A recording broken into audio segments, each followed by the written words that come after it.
I'm Victoria Fulfer. I'm a PhD student at the University of Rhode Island, but I'm here at the National Oceanography Center in Southampton, working on microplastic samples from this year's ocean race.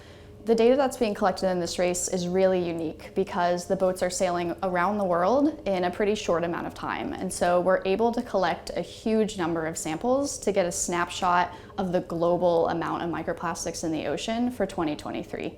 Geo and Wholesome are collecting microplastic water samples from the water as they sail around.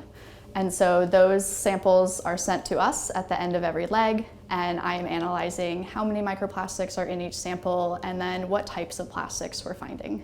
So the results we've analyzed so far are from legs 2 and 3, which go through the Southern Atlantic Ocean and the Southern Ocean.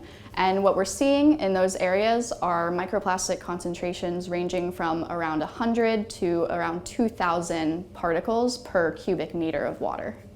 Yeah, we're finding really diverse set of plastics. For the most part, it's what you would expect. It's polyethylene, polypropylene, polyester, these types of plastics that make up products that we use every day, as well as some less common plastics such as polyvinyl fluoride and PMMA. So microplastics pose a large threat to ocean ecosystems, both the biota that live in the ecosystems, but also to human health because we eat the fish and the oysters and everything from the ocean, and so all these microplastics are available for organisms to ingest, which could then impact our health as well. Microplastics were also collected in the 2017-2018 edition of the race using a slightly different method. This time around, we're seeing much higher concentrations of plastics, sometimes as much as 10 times or even 18 times higher. But also, since the method is different, we have higher sensitivity, so we're able to count plastics that are different shapes and smaller than the previous race. So our results are showing really high concentrations of microplastics. Unfortunately, this isn't surprising because we are seeing a huge amount of global plastic production and pollution worldwide.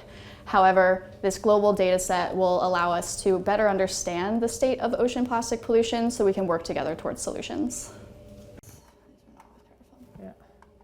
So it is something interesting. I don't think I've ever seen it in my samples with this.